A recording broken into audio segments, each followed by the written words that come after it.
I think that recruitment is one of the most human-centric professions there are. And if anything that we're seeing with AI coming through these days, I see that there's going to be more and more of a value for human connection and human relationships and validation and authentication of human talent and capability that can only come from a recruiter. Welcome to the Tech Savvy Recruiter, the podcast for recruitment and staffing agency owners keen to explore the tech innovations reshaping our industry. I'm Rodger from Recmate.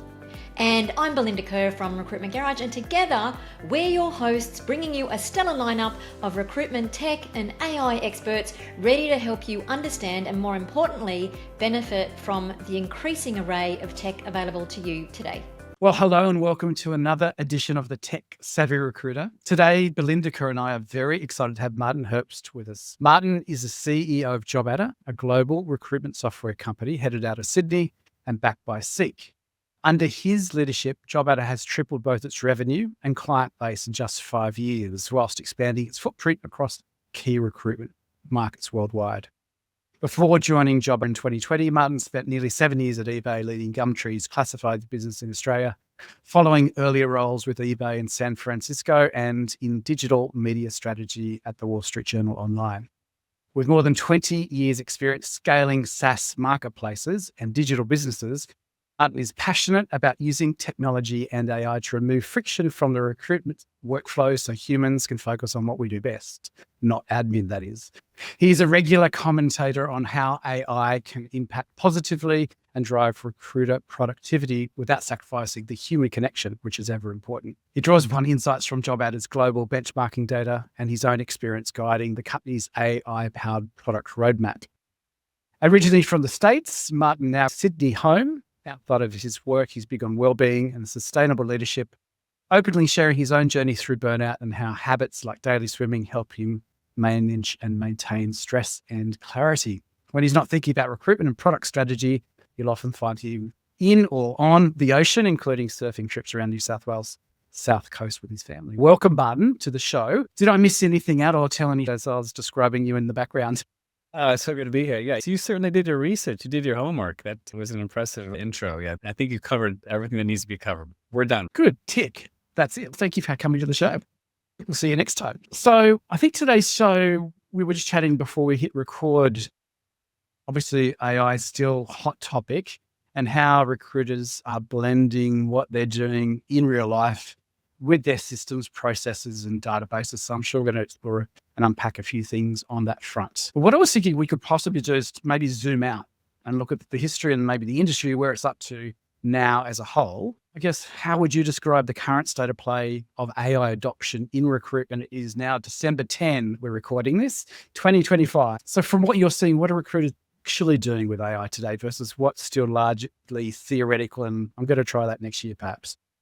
Yeah, I think it's obviously a very interesting time. If I could just pick a few different emotions, it would be still excitement, ambivalence, fear, fatigue. I think there's a lot of fatigue actually in the market. And the reason why I say that is December 10th, 2025, as you said. So you go back 3 years ago, you could call it the innovation trigger. That's really where ChatGPT hit the mainstream. And then there was a full appreciation from many people, tech people as well as lay people, on the power of AI. Although AI has been something that we've been talking about, has been something developed behind the scenes for decades now. And then what's happened over the last 3 years is we were at a launch event a few weeks ago, and I talked about this, like the Gartner hype cycle, where you have an innovation trigger and then you have a peak of expectations where, hey, we can do anything with this, and it's going to change the industry. And all these sort of expectations really get peaked up, and then they start to crash down because what you're finding in tech and the solutions that come out aren't paying off. They're not delivering the results. I think we're going through this up and this down, and hopefully coming back up again in terms of the actual results I think that recruiters can get. I think the possibilities are pretty clear in terms of what the opportunities are with AI. And by the way, they're not massively different than what we've been saying for many years in recruitment tech about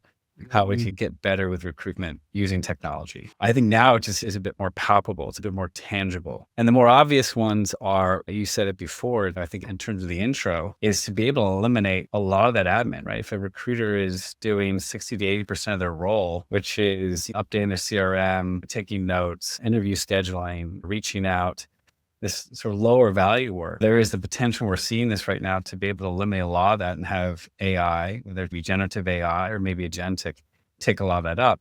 So ultimately you can focus more on the relationships. And in addition to that, there's definitely a possibility with deeper insights to be able to understand your candidates better, really be able to make the better decisions, to be able to connect with your clients better. And then the more you know with your candidates and the more high value relationship work that you're doing, the better candidate experience there should be. And that's a fulfilling, positive reinforcement type of cycle. Happier candidate means a happier client, means you're more successful in your role. So all of those things I think in our grasp and are actually happening right now. And some of the things that rolled out have been able to touch on that. But I think that there's a little bit of a fatigue in terms of the stuff that's already been in the market. And there's also been a ton of hype.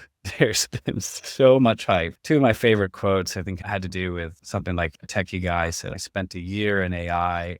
Spending a year in artificial intelligence is enough for one to believe in God. So, okay, just slow down. Or recruitment, agency recruitment is dead on arrival. And I just think this is such hyperbole, but to maybe close off and help answer your question and tie it together, I think we're seeing a couple different phases. We're seeing this initial phase where there's a lot of solutions coming out, but they're not well engineered and they're not crafted well because they're not starting with the recruiter and meeting the recruiter where he or she is to be able to really elevate him or her in the workflow. And we're now getting to more of a phase where, okay, I think some of the AI, particularly in platforms like a JobAdder, is actually adding value, can add more direct value. And then we're getting sort of the bigger sort of questions, which we can always go into. You have the prognostications around completely disrupting or displacing recruitment. I don't think that's going to happen. I think that recruitment is one of the most human-centric professions there are. And if anything that we're seeing with AI coming through these days, I see that there's going to be more and more of a value for human connection and human relationships, and validation and authentication of human talent and capability displace recruiters. It will shape recruitment. But it's a very good position to be in with everything changing in the world. Yeah, I agree more on that last statement there, Martin, around maybe good word of community. I think it'll start allowing us to build better communities of candidates for our clients and for ourselves to keep engaged with. The technology's been there, as you said, for a little while to help us streamline some of the processes. But I think it's only in the last couple of years and really the last sort of 6 to 12 months that it's starting to be put inside workflows, inside core platforms. I always recommend, if it's not attached to your core CRM, maybe look for something that is. Where you've got 50 different products that your team is using, the distraction is real. Single source of truth is one of my biggest philosophies when I coach clients. If you end up having a database here, database there, database here, which one do I turn to for the real updated information? So you mentioned JobAdder being inclusive of that AI workflow now. I think we'll see a lot more of that with other players in the market so that recruiters will have access to that. And then that starts to help take some relief from that, true relief from that admin focused work. Unfortunately, our industry is admin heavy. There's a lot of moving parts. I remember before putting in technology solutions for some of my clients, there were 3 or 4 repetitions of the same piece of paper that was shifted from one team to the next. Yeah. And I would imagine you probably are coaching or consulting agencies this way, because I'm a big believer of this, is that technology can help solve a lot of problems, but you shouldn't start with the tech. It's really important to nail down your business model, what your goals are, what are the things that you need to do operationally to be able to improve and meet those goals, what are the pain points, and then you layer in the tech as a way to solve some of the gaps or to be able to accelerate some of those processes. There's way too many times where I think, and this is human nature, right? You see something bright and shiny and it goes, here's a silver bullet I can use to solve this problem, and it doesn't happen. And that goes back to what I was saying before. There's a lot of bells and whistles and bright shiny objects right now when it comes to AI, and I don't want to discourage anyone from trying to take those in and play around and experiment. I think that's really an important part of the process. But I think it's also really important. I think we get a lot of feedback from our customers that what they found is that there's a lot of time and money wasted as a result. And some of the learnings they're having is, okay, now that we're a bit clear in terms of the business problems that we want to solve, and if we're clear about the business problems we want to solve, okay, then we can actually move forward with the right tech. And oh, by the way, it's great that the core system that we have is solving more of those problems now. Yeah, I think this is an age-old problem that's just moved forward now into AI, because 5-10 years ago, we were having the same conversations about the tech that existed then. People were still doing that, going down the tech will save me, and I'll just go and I'll plug this piece of tech in. I won't allow any time to integrate it or build it in or project manage it through, and I'll just plug it in and it'll work for me. That's not everybody thinks like that, but you hear that sentiment seems to come along a lot. Buy now, ask questions later, and then whinge it's not working because you haven't been, and in fairness to the owners as well, they're busy they've got a lot of conflicting priorities, but you can't run your business like that. You have to be really sure that what you bring in, you're spending money on, because it's not just the money, it's the time, isn't it? But I remember these conversations from 15 years ago. It wasn't AI, it was just your more stock standard tech that we were using. But I think now, more important, that has to change, because AI is going to save so much more time and make us so much more productive by comparison to what tech did before, that you have to get in the race. Yeah, you have to get in the race, and particularly if you're smart about where you're trying to go. And by the way, in terms of the hype that's out there, listen, I'm a CEO of a tech company, and I'll say the tech industry is definitely not innocent around hyping and saying, hey, we're going to solve all your problems. But yeah, there's some exciting things that are happening just to build on your point, that we're seeing some of the results already with what we've launched a few weeks ago with Adder Intelligence. I think it's going to be a very exciting few months and years. Yeah.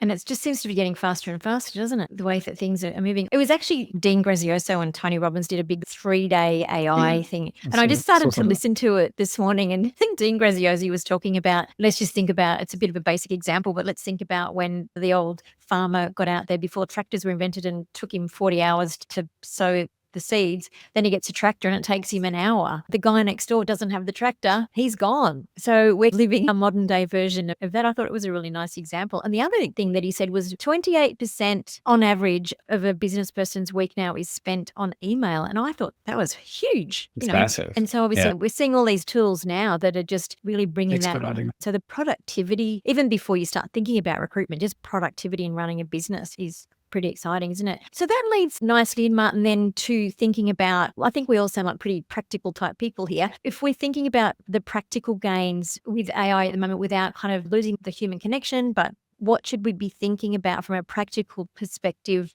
right here, right now? What are you seeing across your customer base? What are people doing? What sort of habits are they engaging? How are they engaging with the way that you've got JobAdder moving through? Just be keen to hear what the sort of the other side of the bell curve are doing. Yeah, I think that how we like to think a lot about recruitment, or they call it the recruitment life cycle, of all the recruitment jobs to be done, so to speak. You can say you start with on the business development side or the client relationship side, where before you've even got a job order, a job to fill, now it's about actually finding the candidate. So it's the sourcing, it's the selection, ultimately screening, interviewing, et cetera, everything down to placement. And then if you're doing temp, then there's a candidate management of those employees. And you think across all of those different jobs to be done, then you can start to think underneath, what's the level of time spent in each of those? And what are the ones that are sucking up a lot of inefficient time? The most obvious one is probably around the candidate side. There's definitely areas around BD, and I'll go into in a second, in terms of finding, winning new clients, reaching out, being thoughtful about how you reach out, how you do follow-ups, et cetera, how you're using content and communication to be able to do that. But in terms of actual time, I guess the time that's really sucked up, particularly now we're getting so many different applicants, candidates that are coming through, it's massively inefficient. What we launched with Adder Intelligence is to really scratch at that, not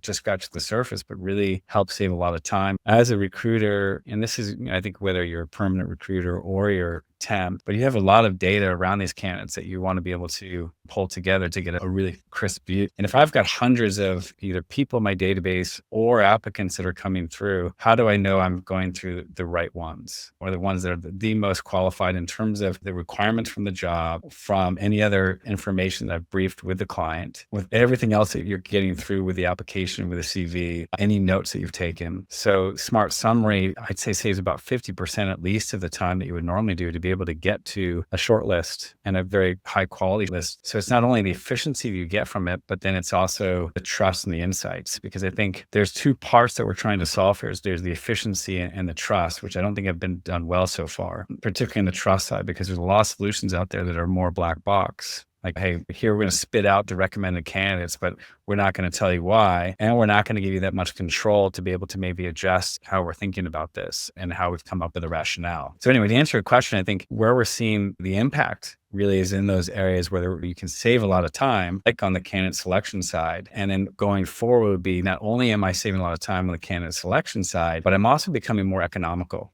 in how I'm doing it, because I'm getting to who's going to be the most relevant, and I'm being much more thoughtful about why they're the most relevant. And I'm going to also be able to do it by leveraging the people who are my database before I'm going to job boards. And that's really like the holy grail that I think we recruiters have been really grasping towards and working towards for a long time. And that's really something that we should be going towards. That's interesting. And we're starting to see things like fake CVs and these sorts of things. And like, how big a problem are they going to be? Or are going to be things that counter them before they get too out of control? Yeah, it goes back to a couple ways to talk about this. There's a lot of content that's being generated, so it's becoming almost like a content arms race. And this is also one of the reasons why I think it's even more important for recruiters to play a role for connecting with candidates and connecting with clients and creating those human relationships. And that's why I think the human connection, the validation that can happen with that is so important. So I think we'll probably see a normalization and a way to be able to weed through some of the fake content and to be able to get through that, to be able to surface out the legitimate, I guess, applicants and data that is genuine. But I think it is going to reinforce the need to be thoughtful about what is coming through and not to rush to judgment, and to also just to be able to listen. The most important technology probably still in recruitment is the phone. Just being able to pick up the phone and talk to somebody and meet with somebody to be able to truly authenticate. I think we forget about the phone sometimes, don't we? In modern recruitment, I think some people are very much more comfortable sending a text message or writing an email and then doing that arm's length. But I think sometimes the quickest way is just to pick up the phone and say, hey, Martin, I've got this opportunity. Do you want to hear more about it? I feel like this year it's made a bit of a resurgence though. Like I've heard a lot more people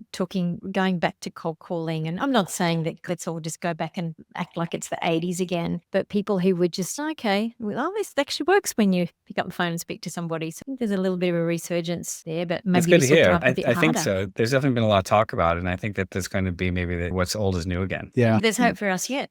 Yeah, exactly. I was thinking just as you were talking there that I guess that traditional, let's call it recruitment, let me talk to my database first. Let me talk to people I know first, my network, maybe my place contractors or temps, these perm people that I've got in relationships with. I think that's sending back to the way that, I was trained as a recruiter to use your local network, your personal network first. And then if you need to run an ad, and back in the day when I was first recruiting, it was print advertising. We won't go back that far, but it was a very expensive exercise. It wasn't click to advertise by any means. And you had one shot a week to do that. So you're almost forced to cover a couple of those things, which AI and automation can do on your behalf at a certain stage to start surfacing those people that you can pick up the phone and have that chat with more rapidly. So it's exciting. Yeah, I don't think that we'll ever fully be able to get away from some value that you get, obviously, with job boards and marketplaces, because this is where people are going. This is high intent, right? And there's some very fresh and relevant data you're getting also through those channels. But your job as a recruiter, if you're a successful recruiter, particularly if you carve out your specialty, your industry, kinds of roles that you hire, are to develop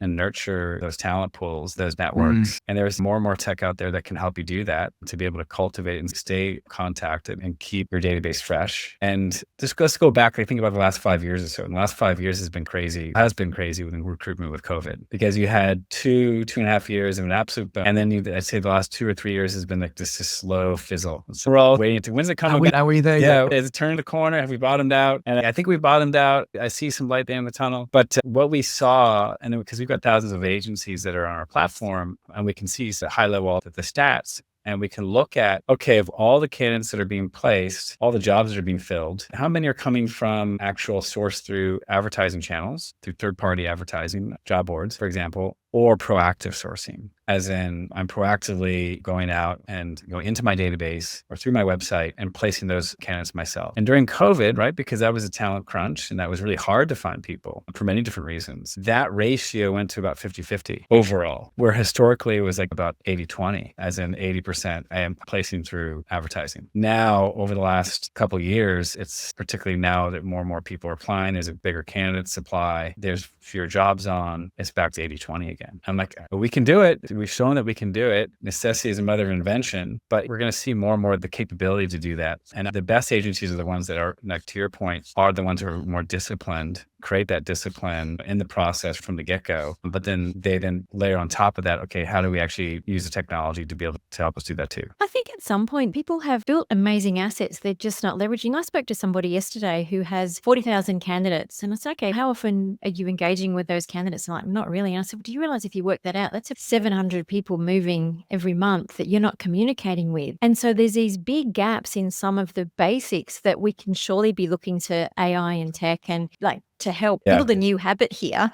to at least be leveraging what we've already got. I don't know what you think about that. Like, you must see a lot of that. Yeah, it's much easier said than done, obviously. If you've got 40,000 people in your database, candidates in your database, It's a lot of people. where do you start? There's plenty of tools to be able to spam the people in your database, but then that's not going to go anywhere. You're going to get unsubscribed and you're not going to be able to have a relationship. The ways that you get smarter about it, of course, are through automation, where I can automate in the right kinds of triggers when to reach out to a candidate, post-placement, of course, check in at certain milestones. And then also, how am I actually being targeted and who am I reaching out to depending on the kind of jobs that I have on or where I'm going and within my recruitment stage that I'm at. So we've released a few months ago about 16 different types of automation, some of them around candidate care, candidate outreach. And we're thoughtful, okay, we want to also give the ability or the option for either recruiters to actually trigger those automations and run those automations and send out the emails, or at least to be able to, pull back and give them a bit more control. Because again, this is where you want to be using technology as a capability and not replacing what you're doing. Control, just reminders or nudges on, hey, these are the candidates or people you should be reaching out to based on certain rules. And then now that we've got this automation base, now we'll be layering on more and more thoughtful AI, probably 6 to 12 months down the road, more agentic AI that can do more complex jobs for you in that regard. But we're going to take a bit more considered approach because I think that agentic is still a bit early in terms of being useful. And it's going to be very noisy and potentially very, I'd say, costly if it's done poorly. What about when it comes to data too, Martin? There's a profuse amount of data available now and it's relatively inexpensive to harness. Do you feel like there's an opportunity for people to be using that more so and better as well? 100%, yes. There is a lot more data. And so there's two ways that we're doing practically now with our intelligence that we're going to build on. But one is, as I said before,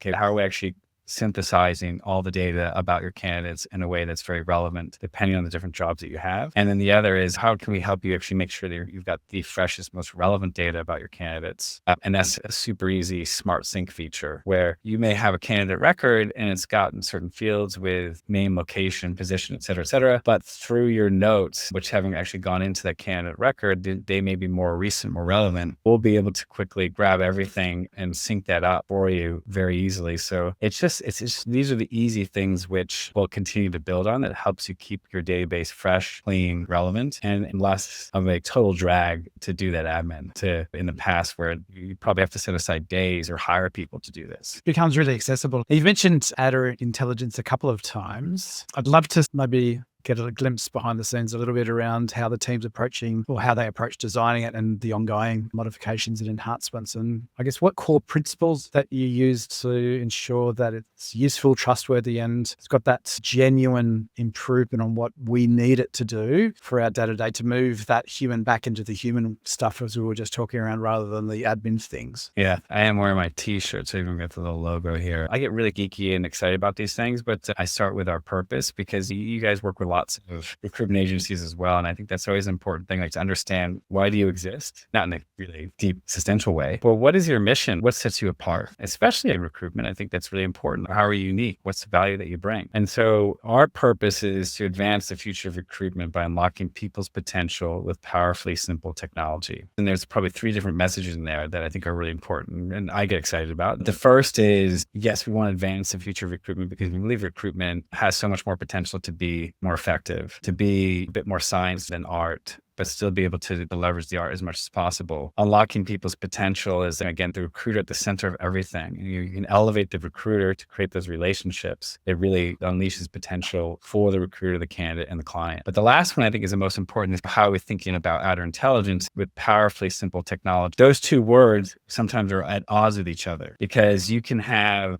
simple tech, which is just maybe a feature or two, kind of easy to use, but it doesn't do that much. Or you can have very powerful tech, which has lots of bells and whistles and features, but it is really hard to set up. It's really hard to use. You need a manual. You need days and days of implementations and training. How do you do both? I'd say, even though Adder Intelligence, in terms of some of the stuff that we've launched with Smart Summary, which I talked a little bit about, and Smart Sync, AI job descriptions, and how we're building on this across the candidate side, the business development side. Actual development that probably started 6 to 9 months ago, but the actual origin of it started 2 or 3 years ago as we really got deeper into really just trying to understand our customers and like the different journey stages and the jobs to be done. So what we wanted to do, and you said, what are the principles that we built Adder Intelligence around? There's 3 pillars. First and foremost, it is simple. So we want it to be frictionless as possible, very intuitive. You don't have to be a prompt wizard. It just comes to you and it's effortless. The second is it's empowering. So at the end of the day, it's lifting up the recruit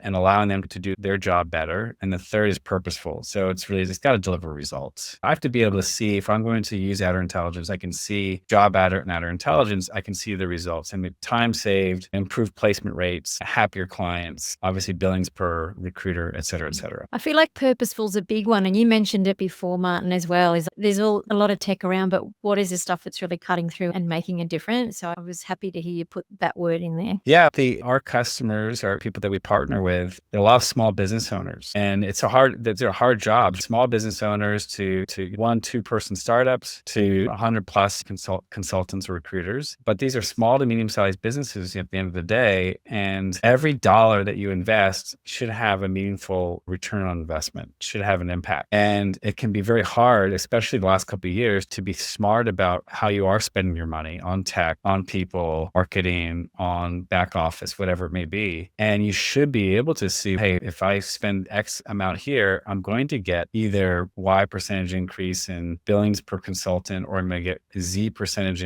decrease in other costs, whether it be advertising or other tech solutions I don't need. I think we talked way back at the beginning of this conversation around products that are just coming to the marketplace and they've not been developed for recruiters by recruiters. It's more of a tech play. It may take much longer to develop a product from origin of what the need is, but I think ultimately it's going to be a much stronger product rather than some software developers at the Valley to come up with these great things. Okay, we can sell it to this space, that space, and that space by making 3 tweaks to the product set. 2 years, there'll be no recruiters left when I'm finished getting my product to market. Maybe. I think go ahead. I was just going to say, Andrew, that I feel pretty fortunate, very privileged to be able to come into JobAdder over the last 5.5 years and be able to build on something that the founders built. Brett in particular was a recruiter and knew the different pain points, because I think you guys mentioned being familiar with JobAdder for many years. You think about the origin of JobAdder was to start with something that was not really automated or that was inefficient and make it more efficient, but do it in a way that's fairly intuitive. And as we've grown over the years, admittedly, that core essence of usability, I'd say in some ways has been compromised because we've tried to expand essentially the different types of recruitment that we support, the end-to-end overall capabilities that we can provide to recruiters, as well as expanding to other geos. I'm very pleased with what we're doing, not only with the core product itself, especially this coming year, but then also with Adder Intelligence, we're going back to our roots, as in we just need to iron some things out and make it highly usable. Because again, like in terms of ROI, we want to be able to make sure that agencies, if they're bringing in a new consultant, because there can be a lot of turnover in this industry, either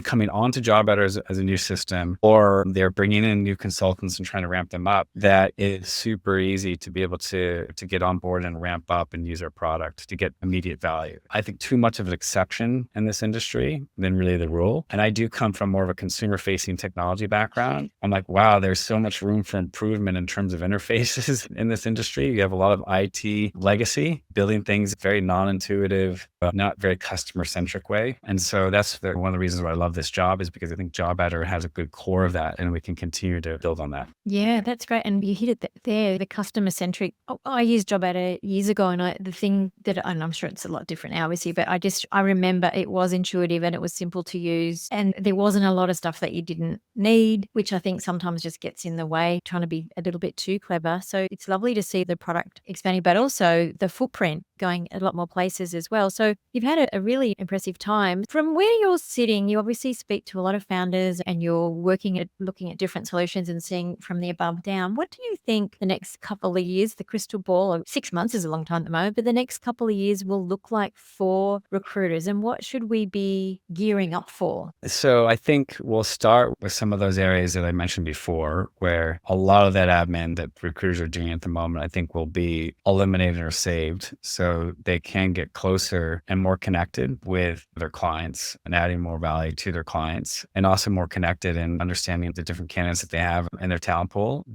Should be smarter in terms of how they're making decisions, because the right information is being served up at the right time. I also think that what we'll see is that there will be more cost effective in terms of the tech that they're using to be able to save more money, to be able to get a better ROI. I think the big question, which I don't know yet, and I think, as you said before, things are changing so fast, it's hard to have a crystal ball and say, hey, here's exactly what's going to happen. I think the bigger question is how much of the work will be done by AI, whether it be saving time through generative AI or with more agentic capabilities, and then ultimately what that means longer term for recruitment agencies. But I think that still what's going to be, as I mentioned before, even more important is again that relationship factor. And that's really going to become more of a premium. And then what about on the client side? So how many are going to be losing clients because they can just do it themselves with more tools? I don't think that's going to happen. I actually think they're seeing potentially the opposite. And I say that for two reasons. One reason is that every single time there's been a innovation in general, but in the recruitment space, from print to digital classifieds, for instance, and then to LinkedIn, and then to other things,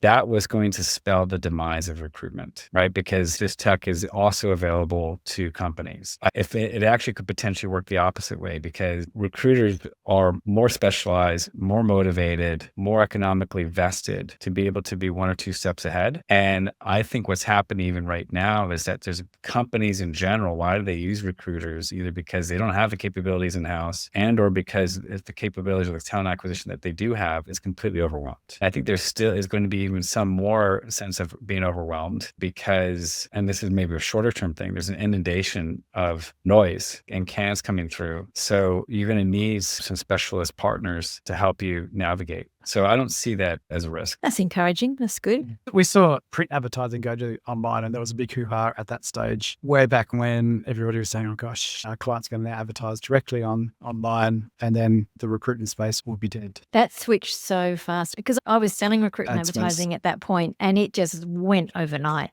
It was insane. Yeah. And mind you, will there be pressure and will there be some disruption in the recruitment industry? Of course. I think what's really critical is, and again, this is not novel advice. This has been advice, I think, for the longest time, is for recruitment agencies to really make sure they have a very sharp identity and capabilities and specialties where they can really shine and differentiate. Particularly in the last couple of years, you've seen the larger global agencies really get hammered because that model of a global scale, hire in really young people, and then we've got the processes and we've got the scale just to be able to, and large corporate relationships to be able to continue to beat out some of the competition. They have really suffered in a lot of ways because they have become more generic. And I think the more specialized you can be, the more thoughtful and targeted you can be. And of course, making sure that you have the best possible people in your firm, given what you're trying to do, then that's going to be even more important given all the changes happening.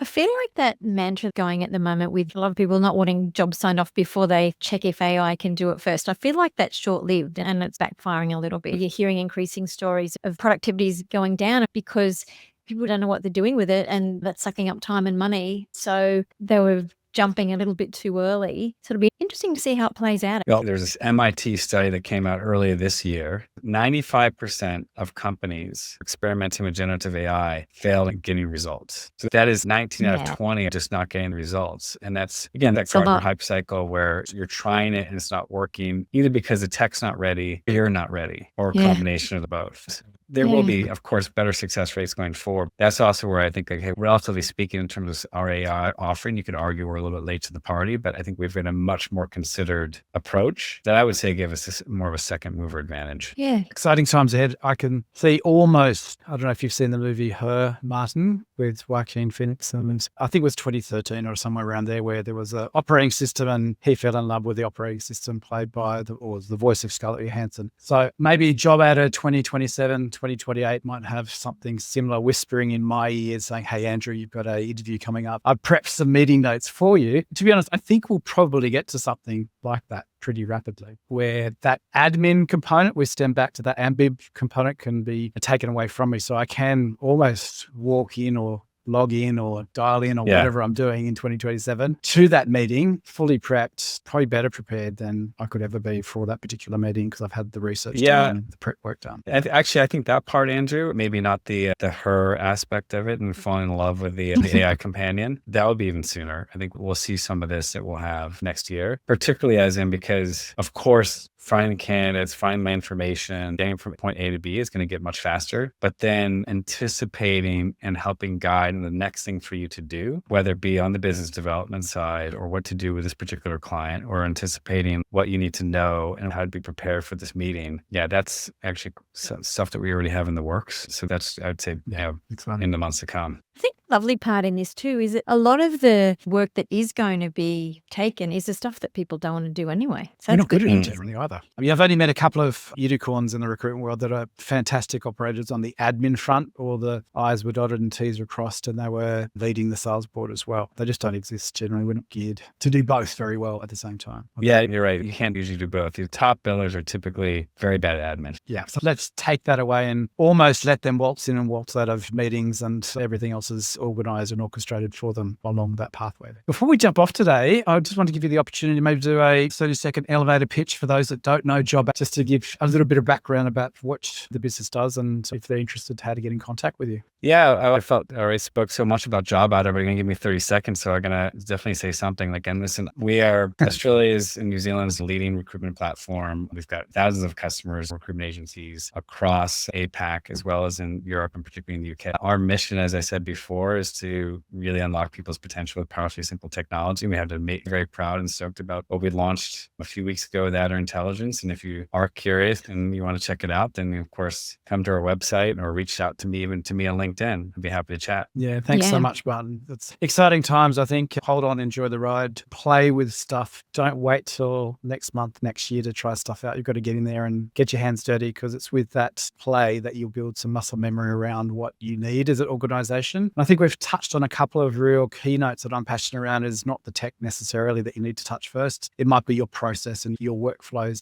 to re-evaluate those, then find the tech that might alleviate some tough point that your team is getting bogged down in. So it's been brilliant again having you on the show today. Thanks so much for unpacking the realities of AI and the opportunities that we've discussed for the recruitment space as the years unfold, and really appreciate your time and expertise and the information you've shared today. Thanks, Martin. Yeah, the pleasure was all mine. Thank you so much. Thanks for joining us for today's episode of The Tech Savvy Recruiter. If you'd like to stay up to date with the latest recruitment trends and insights, make sure that you remember to subscribe so you don't miss an episode. Also, if you'd like to speak to Andrew about turning your tech stack into your secret weapon, or myself around creating an agency that delivers you more money, more meaning, and more freedom, we'd absolutely love to chat.